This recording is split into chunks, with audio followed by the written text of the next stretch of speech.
நடிக்கும் ஓடி ஓடி உழைக்கணும். சில படங்களில் ஒரு சில காட்சிகளில் போலீஸ் வேடத்தில் நடித்த சந்தானம் முதல் முறையாக போலீஸ் கதாபாத்திரத்தில் நாயகனாக நடிக்கும் படம் ஓடி ஓடி உழைக்கணும். கண்ணா லட்டு தின்ன ஆசையா படத்தை இயக்கிய மணிகண்டன் இயக்கும் இந்த படத்தில் அவருக்கு ஜோடியாக அமைரா நடிக்க, மேலும் ரோபோ சங்கர், ராஜேந்திரன், ஆனந்த்ராஜ், எம்.எஸ். பாஸ்கர், யோகி பாபு உள்பட பலரும் நடிக்கின்றனர்.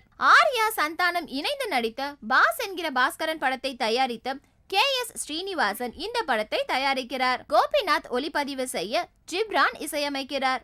இந்த படம் முழுக்க முழுக்க நகைச்சுவை படமாக உருவாகிறது. கண்ணா லட்டு தின்ன ஆசையா எப்படி அனைவரையும் பார்த்து ரசிக்கும் படமாக இருந்ததோ அதே போல் இந்த படமும் அனைவருக்கும் பிடித்த நகைச்சுவை படமாக, ஆக்ஷன் கலந்த படமாகவும் இருக்கும் என்கிறார் இயக்குனர் மணிகண்டன். இந்த படத்தின் படப்பிடிப்பு இந்த மாதம் தொடங்குகிறது.